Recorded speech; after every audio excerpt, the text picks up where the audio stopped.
All right. So, thought I would start the lecture for Chapter 7. I hope you're enjoying your time off. I know I am. I'm going to try to make this as interesting as I possibly can, even though I'm just staring at a computer and not having an audience to speak to or a group to speak to. But regardless, let's get going. This will be Chapter 7, the decision-making chapter. You've already done an exercise on it, of course, and that went very well, by the way. And so we're going to start moving forward and get caught up so that when you get back, we can actually finish up and get going on Chapter 8 and move from there. So, all right. So the first question that we have really is about decision making. And this is a big debate inside of business. Is it an art or is it a science? And oftentimes I'll ask the question to the group, and we'll find that there's a variety of ideas here about whether, in fact, it is more art than science or more science than art. And in the end, we would get to the punchline basically that yes, it's both actually. There are a number of things that we can quantify, we can help ourselves make better decisions, but there's also a real analog side of it. Sometimes we have to use our intuition and our gut in order to make some decisions. And so that's partly what we're going to be covering in this chapter. The nature of managerial decision making, of course, this is normally I would have somebody read this. This is the process by which we make decisions, right? And we look at determinations. We make determinations, analyze options, and try to set our course. Ultimately, of course, this is what we get paid to do. And some people get paid to do it very, very well, obviously, for the pile of money there. If you are a good decision maker, not that you're perfect by any stretch of imagination, but that we make more good decisions than bad, then this is one of the ways that people really seem to excel in business. In general, we can say business decisions are in response to two particular things. We make a decision based in part if we're trying to take advantage of an opportunity, or we're making a decision where something's going to hurt us and we need to react. Usually, when we're making decisions in response to opportunities, we're being proactive. And sometimes, but not always, when we're making decisions in response to threats, we are reacting to threats or events that are going to be happening. So we're in a reactive mode. Usually, if we had our choice, we'd like to be in a position of response to opportunities so that when we can figure out new ways to help our customers, to help the variety of stakeholders out there, we can move the organization forward. However, unfortunately, we are often in the reactionary space dealing with the threats to the organization, things that could hurt us, hurt our market share, hurt our employees or other stakeholders, and so we have to respond to those particular threats. Some of the things that get in the way of making good decisions are our emotions. And we do think that emotions, in fact, we don't even think, we know that emotions can hinder our decision making. Of course, during a normal lecture, I would go through and asking the why of that. And you would probably expect that you would hear things like, well, we don't think clearly. Sometimes we can't act logically. Maybe we're just pumped up and, our body is sort of in a fight or flight mode. And so we have these things. We're not in a normal state when we have full access to all of our facilities to make the best decision. So we're going to see in a moment a little video about how emotions can actually impact our decision making. And by the way, normally most people think of emotions like in a negative sense that we're very angry or we're very sad, and those hurt our decision making. It can be actually also emotions that are very happy, very excited, a number of things. Think about maybe you've bought something on a whim because you were having such a great time with your friends, and suddenly that wasn't a particularly good decision, and you know that you were very, very happy. Though we've certainly seen a lot of bad decisions when people are particularly mad or angry at somebody. Another way things that can impact us is by intuition, and that is oftentimes we think everything can be kind of quantified. We can turn things into spreadsheets. We can make decisions based on logic and the numbers. But in fact, there's a number of things that tell us that sometimes we try to apply these decision-making models and they're not very effective. And we need to just simply rely on what's called rely on our gut, and just how do we feel about the decision. Maybe we sleep on it and come back and have a decision based on intuition as opposed to trying to quantify everything out. So at this point, I'm going to pause for a minute and we're going to show this particular video. Eggs or pancakes, golf or church, the front page or the crossword puzzle. Even on Sunday morning, decisions, decisions, decisions. You know, I like to think of life as just one decision after another. I mean, this is everything from the most mundane decisions, what kind of toothpaste to buy, all the way up to who to marry. Science writer Jonah Lehrer sees every one of those choices as a tug of war, an exhausting battle between our gut feelings and our reasoned thoughts. For a long time, people have said the best way to make a decision is to be rational. And yet, in recent years, scientists have discovered that the rational brain can only take in a few bits of information at any given moment. So you start giving it too much information, and it starts to short-circuit and sputter. To eliminate the sputtering when buying a car, a computer, a house, or making any complex decision, Lehrer says, stop all the thinking. Just go for it. Our emotional brain is actually much better at taking in lots and lots of information, summarizing lots of data very efficiently and saying, here's a feeling. Don't worry about all the details. Here's a feeling. We've already taken those details into account. We process emotions in the front part of the brain, and damage to those frontal lobes can spell disaster for decisions. Take the strange case of a brilliant former business exec known only as Elliot. Surgery for a brain tumor left his intellect intact. His doctors were thrilled until they realized what the surgery had not spared. He lost the ability to experience emotions. It turned out that Elliot became pathologically indecisive, that he would spend all day trying to figure out where to eat lunch or which pen to sign his name with. And I think the larger point here is about just how essential our emotions are in the decision-making process. Essential and unavoidable. You know how when a storm comes in, it affects everything in its path? That's what an emotion does. The work of psychologist Jennifer Lerner at the Harvard Decision Science Laboratory shows how impossible it is to make the rational decisions we all think we make. This is a band that's going to measure your respiration. She demonstrated an experiment for us in which she shows subjects emotional movie clips. No one could watch this and not feel sad. Once subjects are sad, she gives them a decision to make, like how much they'd pay for something. And she's found she generally can predict their answers just based on their mood. These are feelings you just happen to have at the time you're making a judgment or decision, but they really should not be an input to your decision. And these are things like you're cut off in traffic. Get mad about the commute, and you're more likely to make a risky decision at the office. And oddly enough, being happy works the same way. Happiness and anger are remarkably similar. They both make you underperceive risk. They both make you take more risks.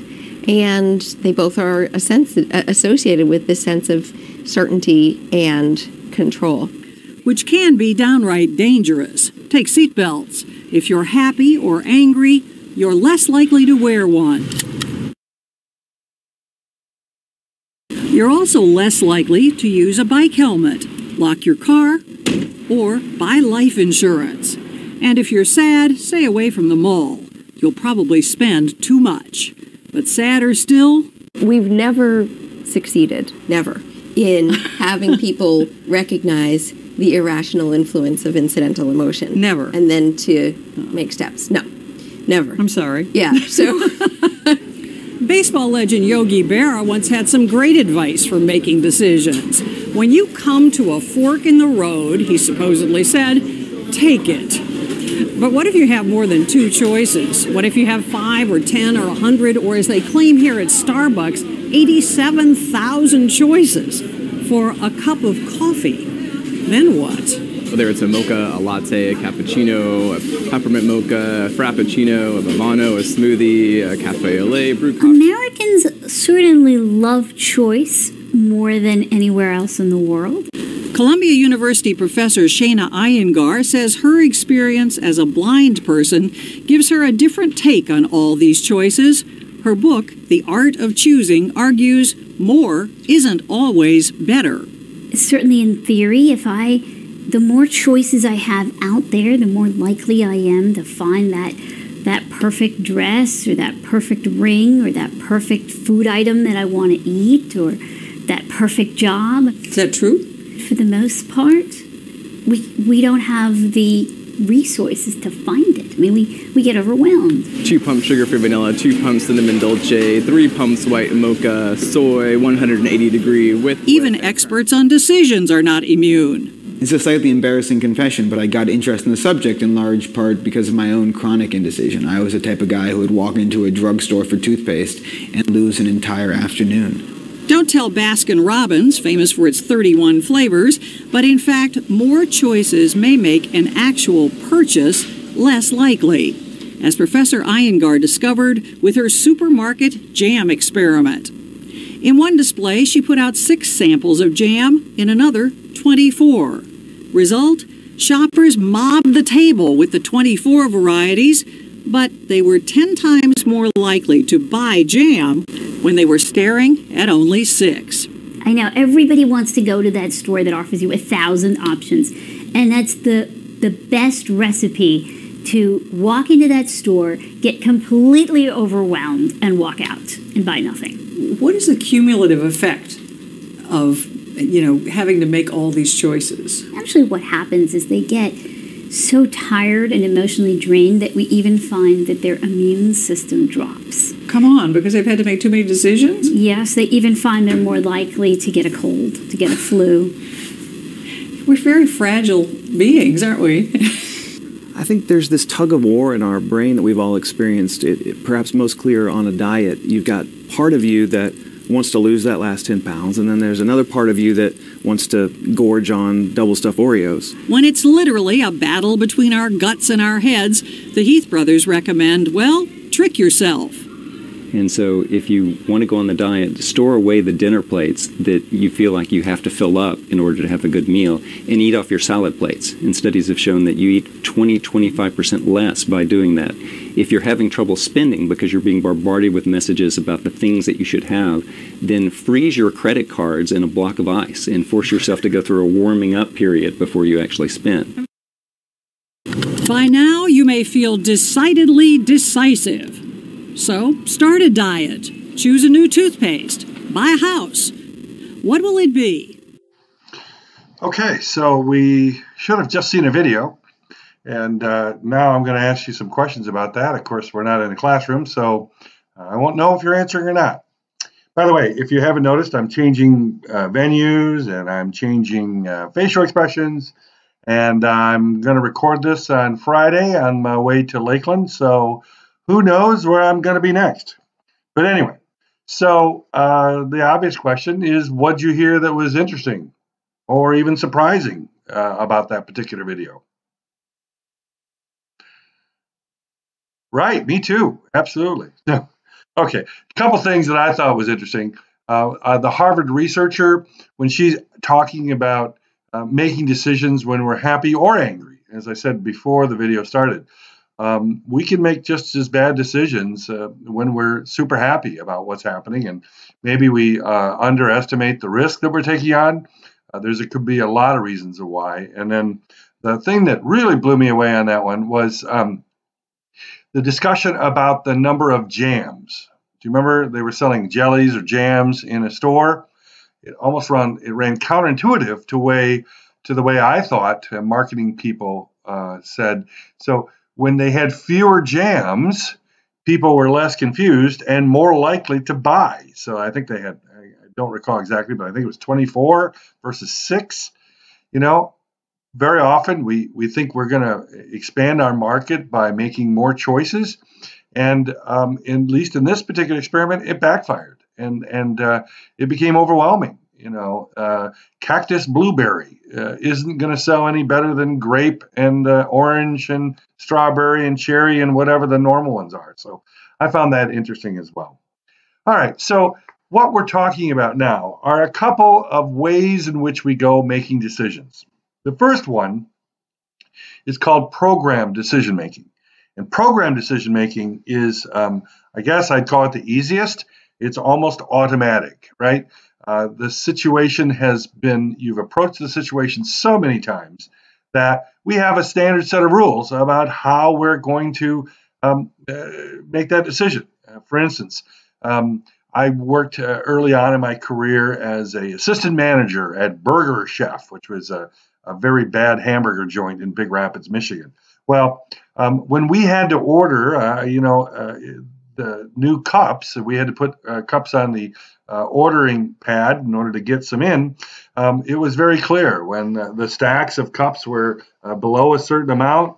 We went to the form and we ordered exactly 2 cases, not 1 case and not 3 cases. It didn't matter what we thought we might use. They had already worked it out that the proper ordering mechanism was 2 cases, and we don't order it until the stack of cups is below a certain amount. We would call that a programmed decision. And so what happens is they have worked it out in order to make the optimal decision, the very best decision of all the variety of things. You know, do we wait a little longer? Do we order 5 cases and store them? All of those factors have been put in, and they said no. When it hits this level, order 2 cases. Pretty simple. And so you're going to see an opinion at the bottom of this slide that says, wow, if that's what you find you do, if that's what your job consists of, either now as an intern or later when you've got your big boy, big girl job, then it's time to look for another job because that job is going to be replaced, right?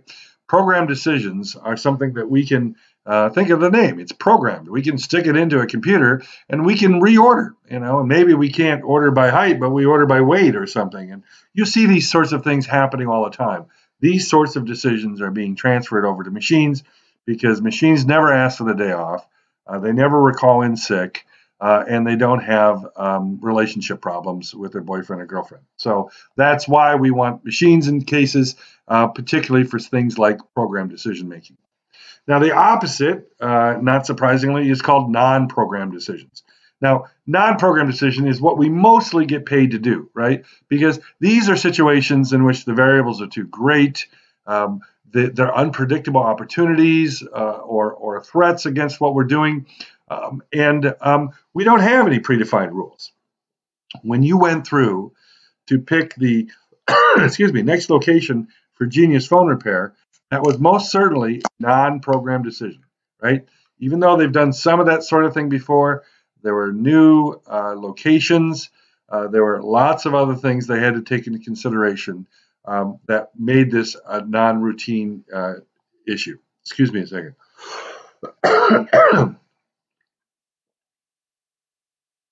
So when it comes to non-program decision making, we lack initially the information that we need in order to make a good decision, in order to make or develop rules or a program to decide how to do it.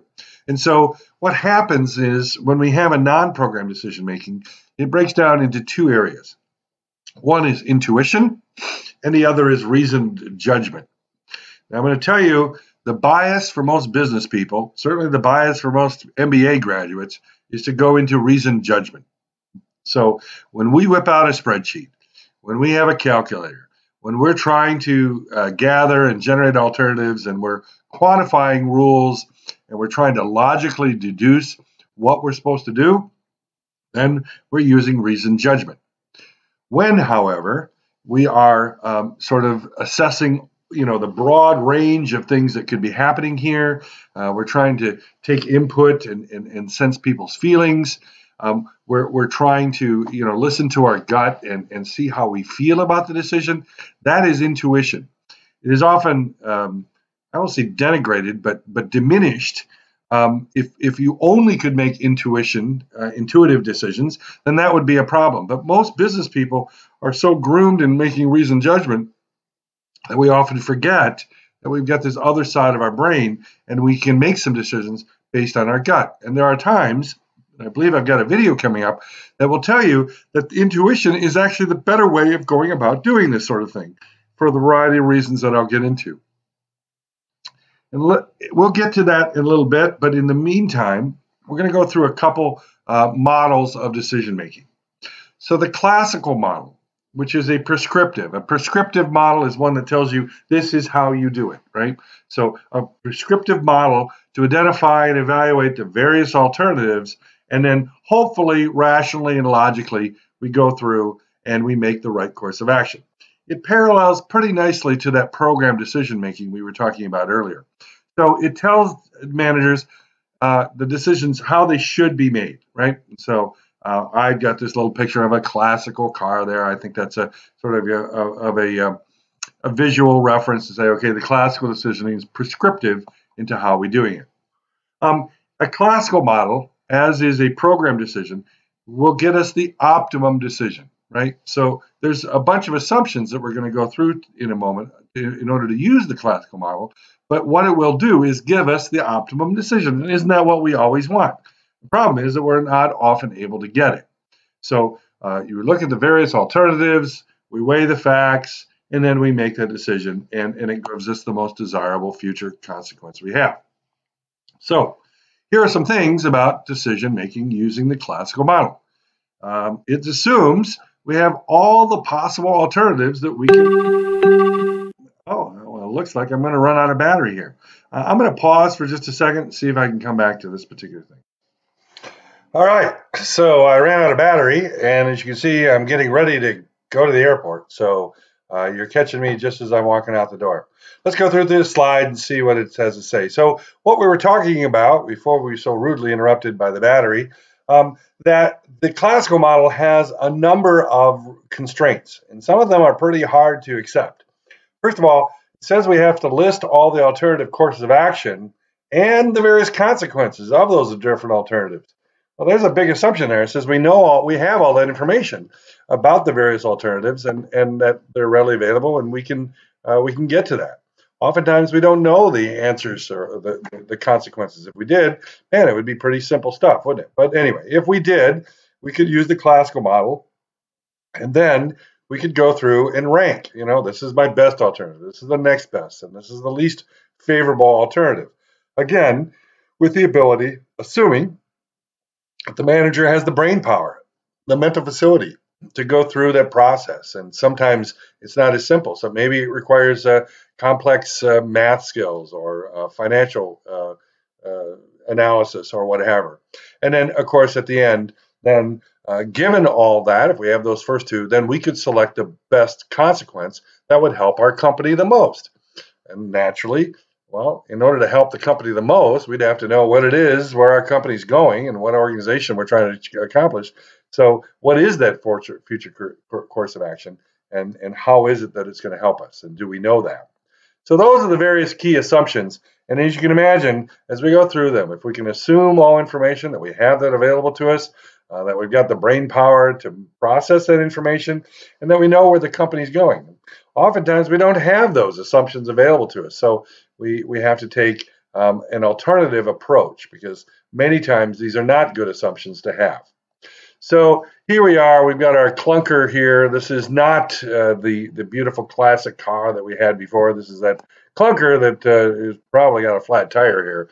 And so here are the problems, of course, that all information is available. Most of the time, it's not. That the manager can make the intelligent choice, that we know where things are going, and therefore the optimum decision can be reached, but more often than not, it can't be, and that's where the challenges come. So we move on to this administrative model. The classical model is wonderful if we can get it, but we really very rarely get a chance to use it. And as I said before, if it's a program decision, then chances are those sorts of things have been automated at this point. So instead of trying to go for the optimum decision, we're trying to get a satisfactory decision, or as we'll use the term in a moment, a satisficing decision. An approach where we know there's uncertainty and risks and lack of information. And so what we're trying to do is sort of constrain some things, set our priorities, and in so doing, we're going to get a decision that's satisficing those priorities, not knowing really whether it's the optimum decision or not. Many of you took that kind of approach when you were looking at GPR. When you were looking at, there was so much information there and so many unknowns. A lot of you prioritized the various things that you were going to look at. And when you did that, you were actually intuitively going into this administrative model, knowing that not everything could be determined. So let's go through the satisficing model and see what it is that we're doing here. So this is the application of the administrative model. First of all, we have to, of course, have a problem identified. In the GPR example, hey, where is it? We want to open another store. Where is it we should put this thing, right? And so let's simplify the problem. Okay, well, great. We're not going to, we're going to restrict it to, those locations that we've identified here in most of Western Michigan. I think there's a, West Bloomfield choice, but we're not looking to go to California. We're not going to put a store in Afghanistan or in the sub-Saharan desert of Africa. Okay, so in a sense, we've simplified it in that regard, right? We have to establish our satisficing criteria. Now, a lot of those were given to you. Hey, this is the range that we can pay for. This is the amount of square footage that we want.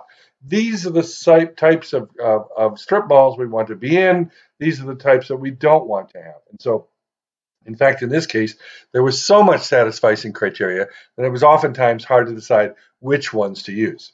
But many of you did a great job, and you went through that and you identified the various alternatives. You said, okay, well, we're going to compare option number 3, which was the Alpine location, to option number 1, which was West Bloomfield. We're going to look at number 5, which is up in Big Rapids. We identified the various alternatives. And then, of course, what you do, and you did this, whether you did it explicitly or just sort of intuitively, you started comparing those alternatives against those criteria. Some of you were very good at identifying, you know what, I'm going to give a green every time it does it well. Or some of you said, I'm going to give a check mark. Or if it does it really, really well, 2 check marks.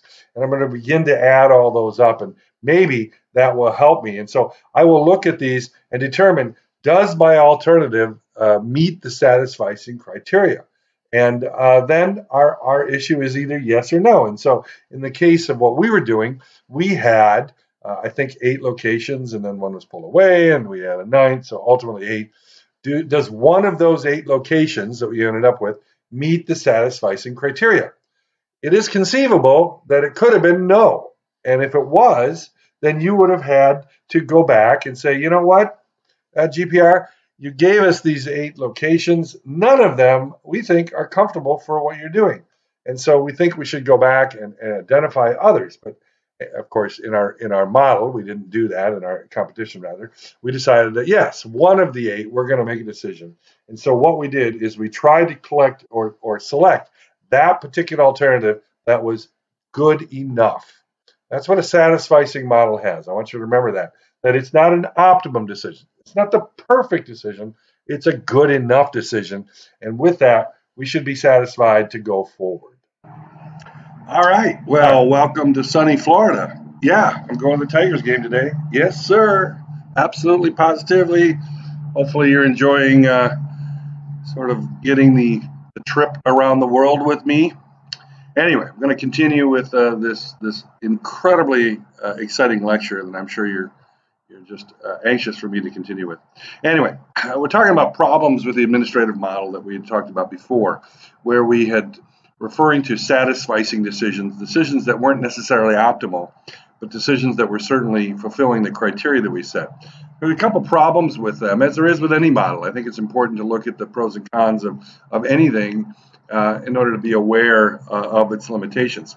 One is what's titled bounded rationality, or frankly, the ability of any individual to process, individual or group, to process the amount of information that's thrown at you.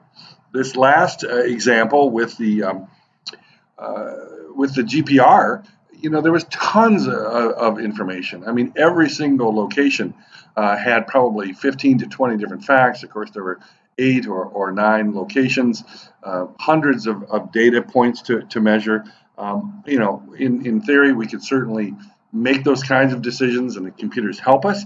But many times you'll have situations that are far even greater than that. So as a result, we have this idea that we have too much information and alternatives for us to process. Certainly computers have helped, and they distill it down, and even the burgeoning field of business analytics or business intelligence has really helped us deal with this overwhelming pile of data.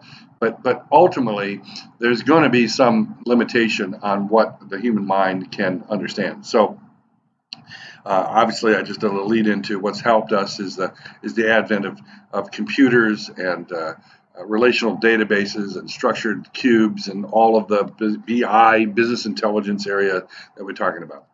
Another and perhaps more important aspect, because computers do help us with this bounded rationality, is the fact that we just have incomplete information. It really is nearly impossible to determine, what the success of a future site like GPR might have. How do we know, or how would we ever find out that the owner of the strip mall is considering selling, and the new manager is going to treat it much worse than what the current one is, or the fact that our competitor isn't simultaneously signing a lease for the spot next door. So we've got all this risk and uncertainty. Sometimes we can look at information and draw different conclusions, and we call that ambiguous, so it's not clear.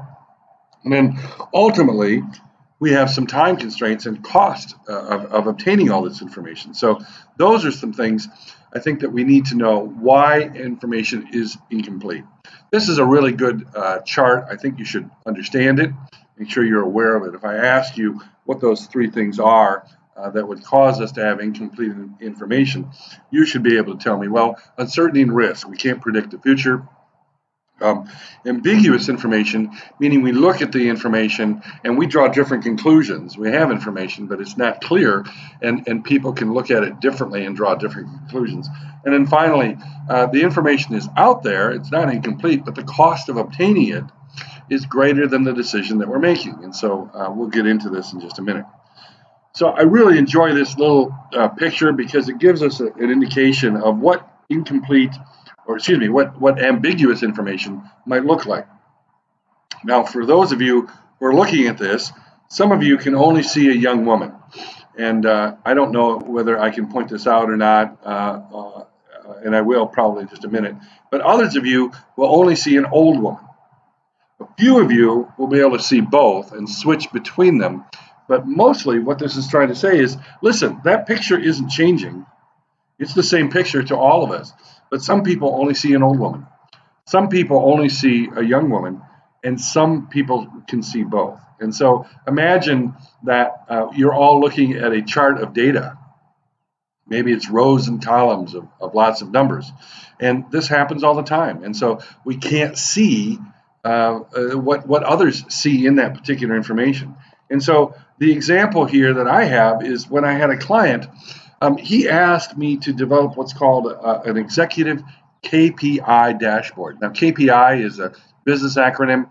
You should be familiar with it. It stands for Key Performance Indicator, a key performance indicator.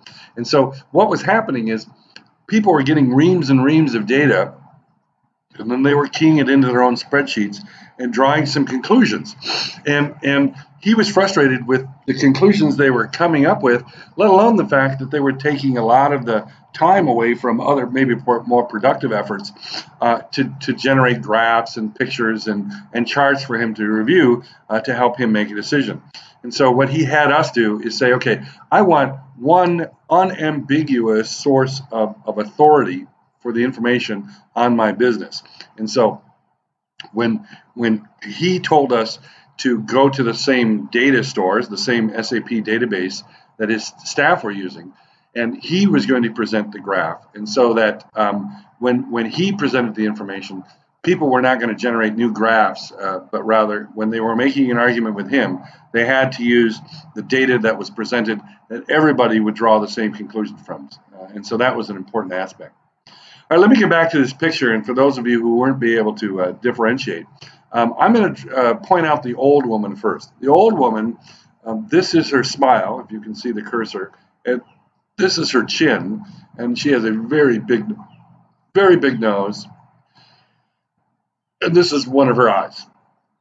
That's the old woman. The young woman is looking away from you. You're only seeing the corner of her face, and this is her little button nose, and this is an eyelash, and this is her hair. And imagine she's staring off into the sunset here. And so that's her, and this is her neck, and that's probably a necklace. That's what we're left to shoot. And this is her jawline. And so now, hopefully, if you were only to see one versus the other, you can see how the same information presented could be interpreted differently.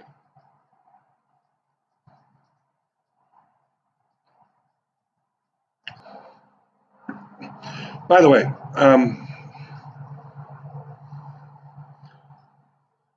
when you're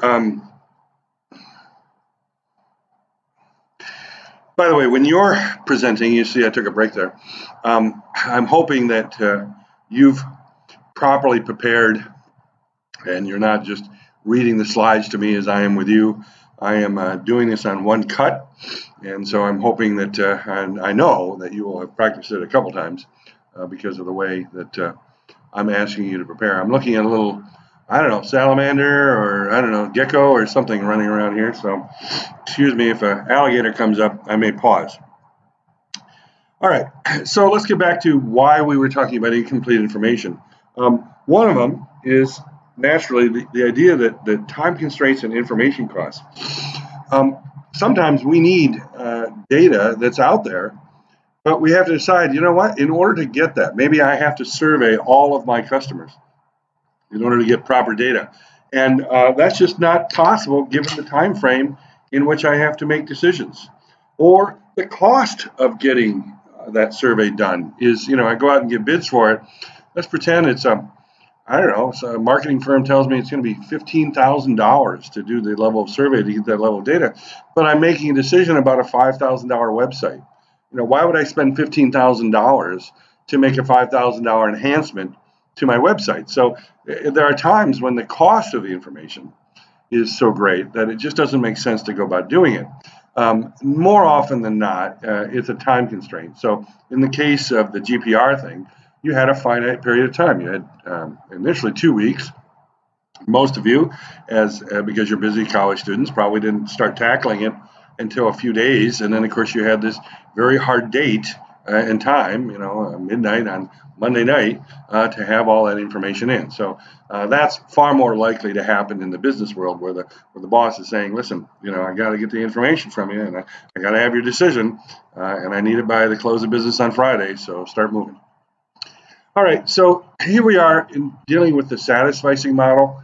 Just as a bit of a summary, when we are looking for an acceptable decision, one in which it's a satisfactory response, that we've met our criteria, but we're not trying for an optimal decision, and because of the variety of constraints that cause us not to be possible, then we're properly applying the administrative model.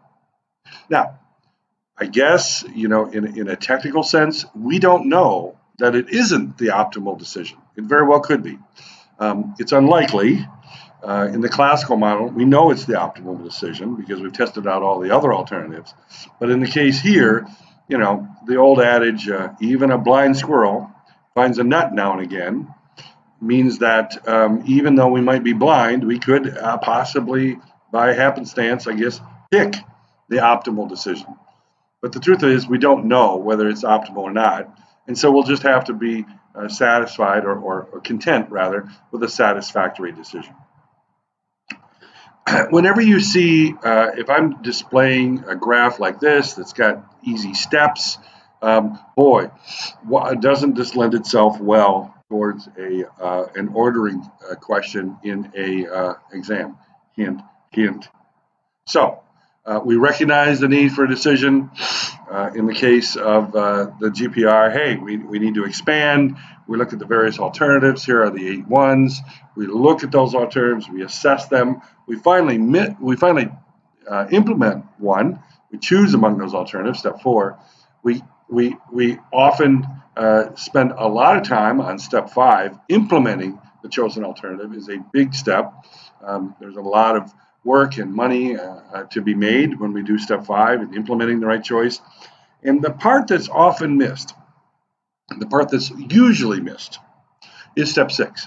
And that is, after we're done, after we've completed it, do we go back and look at all the various other steps to see how did we do? Right? Did we generate the right number of alternatives? Were there too many and we spent too long thinking about it? Was there not enough? Did we use the proper assessment? Did we evaluate the alternatives properly, and as a result, did we choose the right one? And then a lot of work is often done.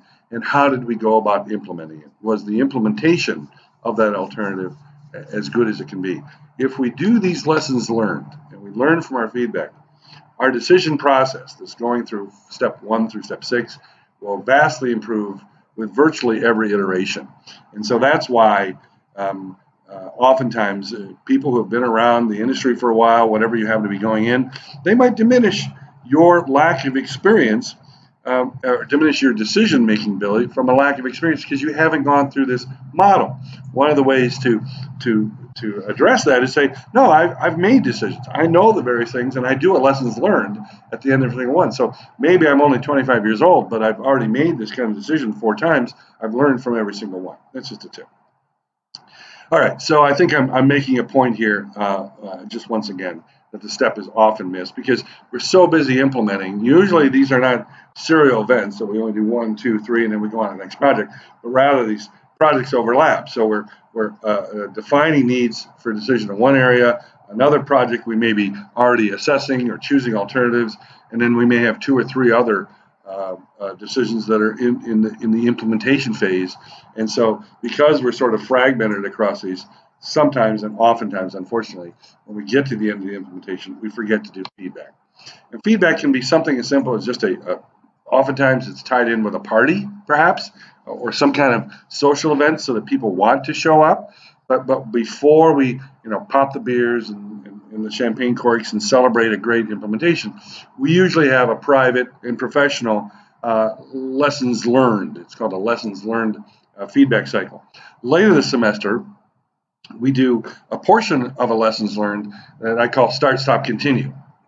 And I'll explain that later when we get to it, but that would be certainly a tool to be used during a feedback cycle.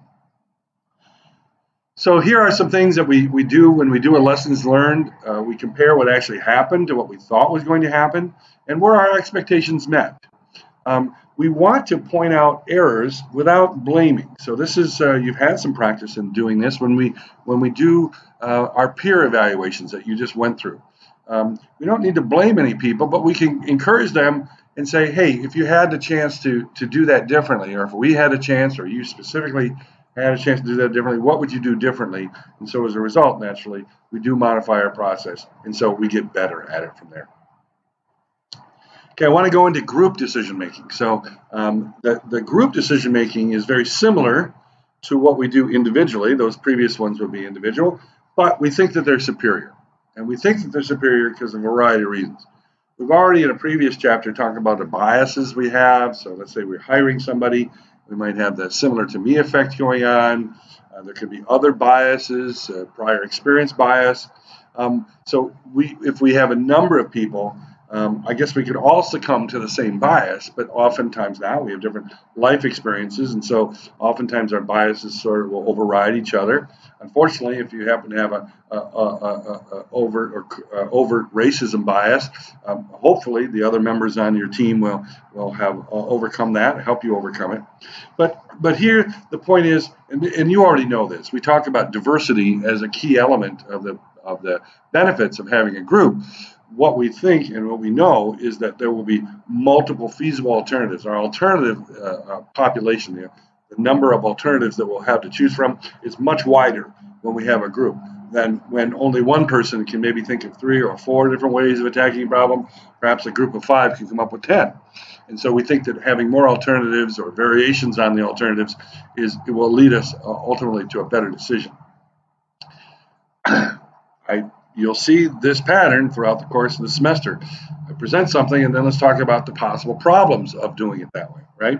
So what are the problems of using a group as opposed to not using a group, right? Making an individual decision. Well, clearly, getting all the people in the same room, and I like this picture of a guy who's talking, and obviously people are bored to death, and he's probably like me. He's got a talking disease, and he likes to talk too much. They're falling asleep and rolling their eyes and holding their heads.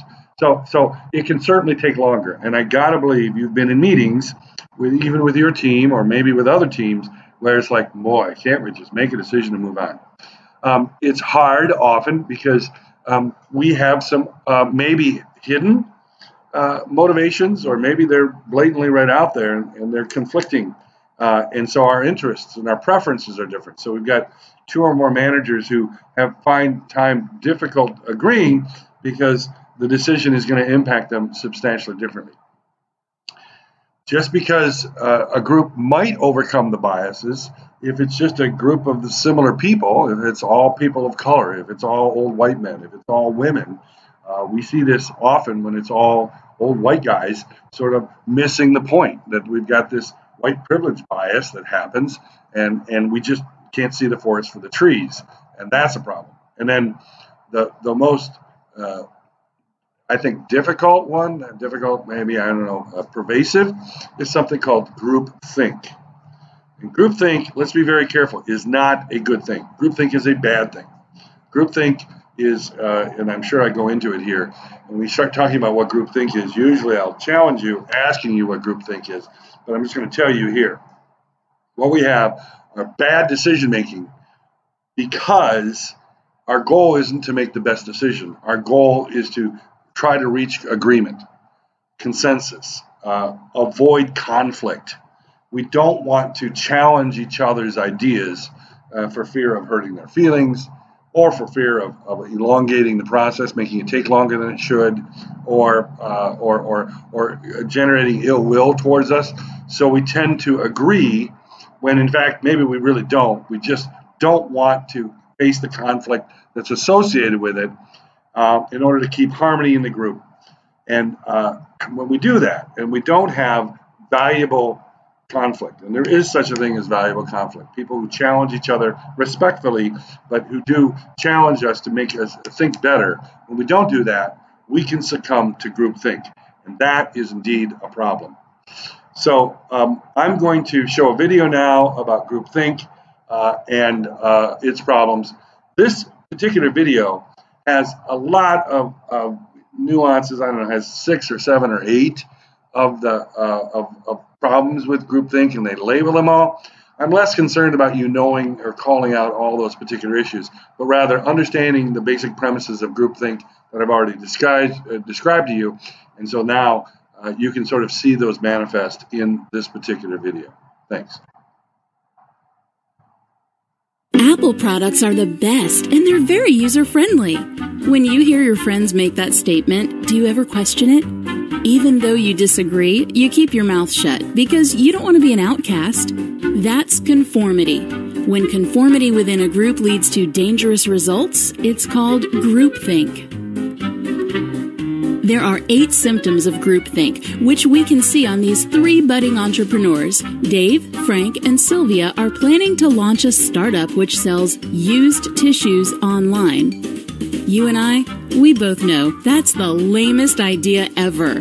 But sometimes things play out differently when group dynamics are involved. Here's a sneak peek.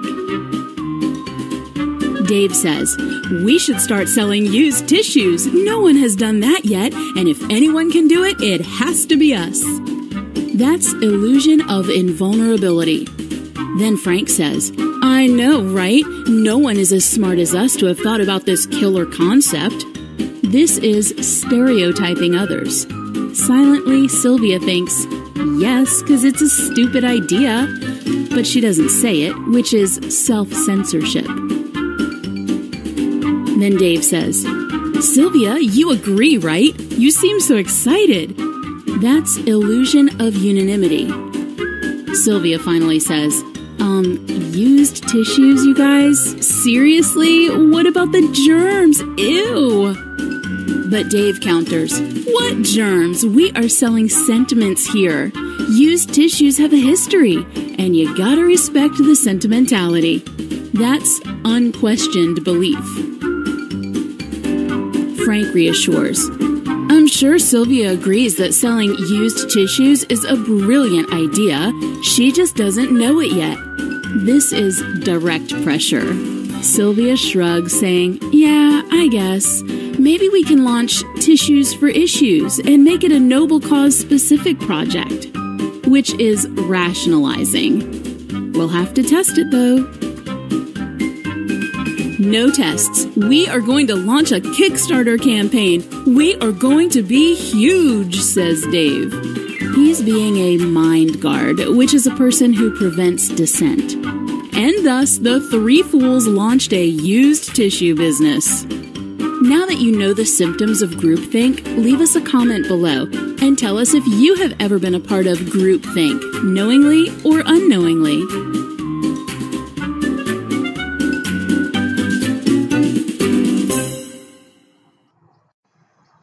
All right, welcome. We're going to finish up our lectures now. You see I've got my Tiger hat. I've gone to my first game. Tigers actually won, which is a big deal for us because they always lose when we're down here, but things are looking pretty good this year, so we'll see what happens. Okay, so what we have to wrap up here, we're talking about ways to avoid groupthink. You just saw a video about groupthink, and it can be pretty detrimental. It is not a good thing, let's remember that. So a couple things that we can do to make sure. One, if we find that if we have a diverse set of people participating in the work, diverse by gender, diverse by ethnicity, diverse by socioeconomic standing, diverse by education and different points of view, that it is less likely that they're going to just agree or tend to agree. In fact, they're going to see life quite a bit differently from each other. And that's a good thing. And that's one of the reasons why we like diversity. We have to have an environment where inquiry or asking questions is supported. This is back to that psychological safety thing that we talked about with Project Aristotle and Google. And this is particularly important if the individual leading the group, say, has a position of power. For instance, let's say your boss calls a group of people together in order to talk about a particular item. We tend to have a bias to agree with our boss. We've been taught to say yes for the most part. And it is the important position of your leader to say, no, I really want honest feedback and mean it, and not just say it in the vein of giving lip service to it, but actually showing that they are supportive of giving or wanting honest feedback about what's happening, and that there isn't repercussions to speaking up against the idea, not the person, but the idea, and that they actually don't force the group to think in a narrow band, but to allow alternative evaluation and create lots of alternative ways of thinking about it. We're going to talk about, I think in a moment, about the devil's advocate. We used to do this at CDH to a certain extent. We might take one person and bring them in as a review of our assessment and ask them to poke holes in it. That we didn't want to hear any compliments from this person. We only wanted to hear what they thought were the problems associated with our decision. This is a pretty quick way of getting people to, if there is groupthink to a certain extent is if you can think of the old story about the emperor has no clothes, where no one is willing to tell the person in charge that there's a problem. If you empower someone to be a devil's advocate, it can be a quick way of revealing the fact that the emperor has no clothes. Another way of doing this, and this is something that we actually do. We don't call it this very much. Dialectical inquiry. What we do is we actually set up two groups or more to solve the same problem. And what we'll see is quite often alternative ways of solving the problem. Now, when we go out and we get 3 bids, let's say we're buying services from an IT consulting group, okay? It is interesting that we sort of use this dialectical inquiry, and we do it because we're using external resources. And so group A may solve our problem this way, B solves it this way, and C solves it a different way. Internally, it's pretty unusual to take 2 groups of, let's say you had 4 people each, to set 8 people and set them up as alternative groups, almost working independently of each other to come and make a final presentation, group A and group B. It's just too expensive. People don't like being pitted against each other like that. There's a sense of competition that most people don't like. And when you're buying external services or you're selling external services, like buying IT consulting, then being set up for competition is sort of par for the course. But internally, we don't tend to use dialectical inquiry all that often. And the last thing that I think is this learning organization, and we saw this in the steps that we took. We had a lessons learned step. I think it was the last step in that particular model. Here, a learning organization is one that seeks ways to improve upon itself. And so it sort of incorporates a number of things, including the encouragement of inquiry, the discussion associated with how to make things better. We don't go off and try to find blame. We don't persecute those who have made mistakes, but we lift them up as opportunities for learning. And so if you do those sorts of things, then you get to say that you're a learning organization. Pardon me, that you're a learning organization. And as a result, again, it's a pretty good way to avoid groupthink. Talked briefly on the previous slide about this devil's advocacy and dialectical inquiry. This is just a nice graph that sort of lays that out. What we do is we have the individual go ahead and try to poke holes in our solution, and that's what they are rewarded on. How many problems can they see, not can they flatter us with how brilliant the alternative is that we've gotten.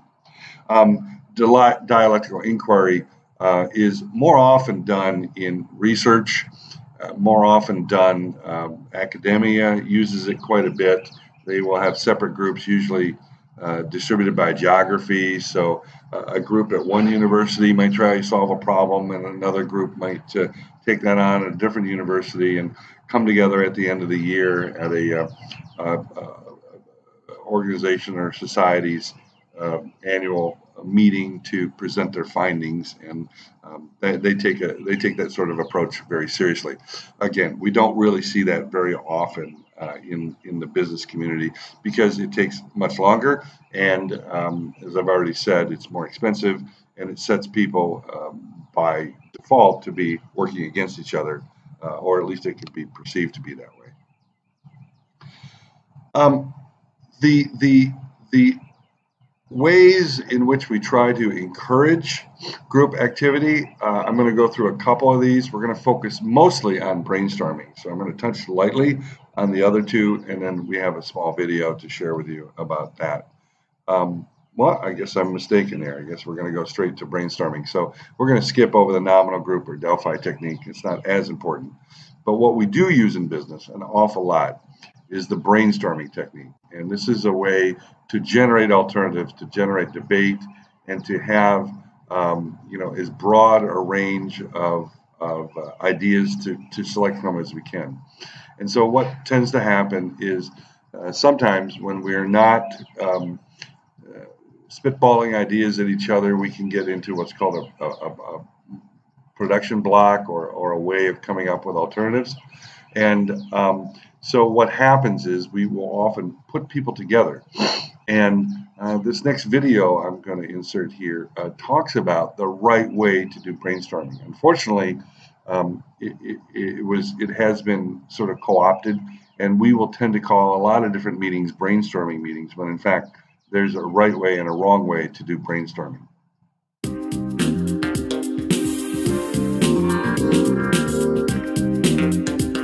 Hi, I'm Ed Musio, CEO of Group Harmonics, and I'm going to tell you about brainstorming done right.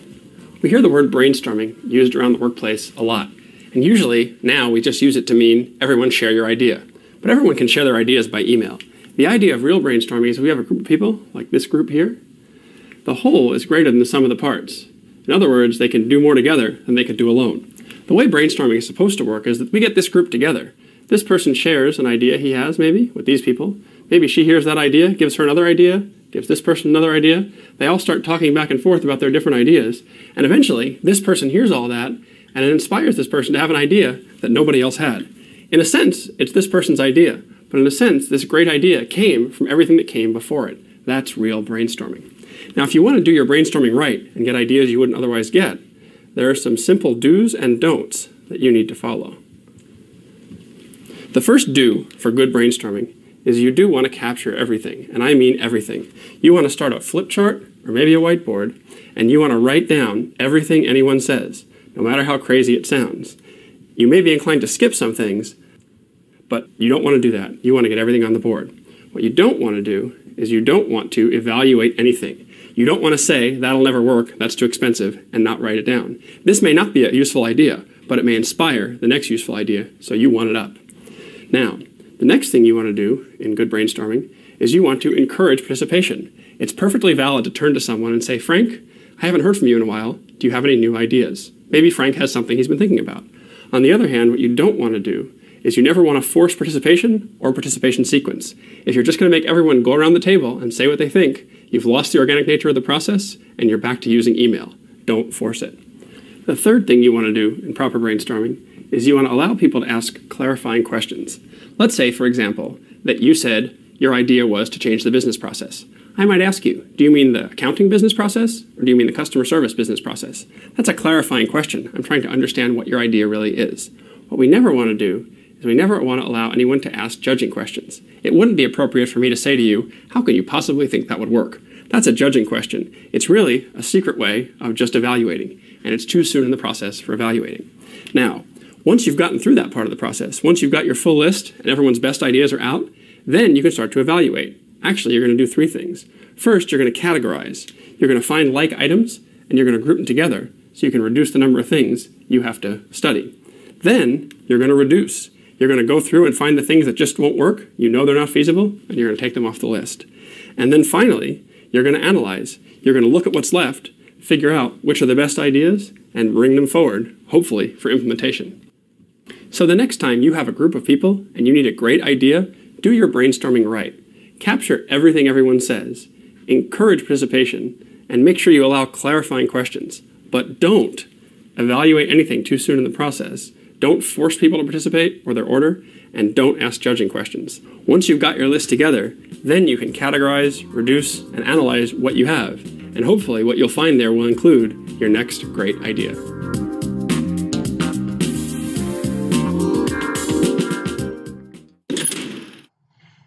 Okay, I want to wrap up here. Sorry that I had to present this to you over video, but it allows us to get back on track. When we get back to class, we can pick up where we left off and move forward and stay within our original time frame. So, all right, hope things are going well for you on break, or if you're watching this after break, that you get caught up well, and we will see you in class. Take care, bye.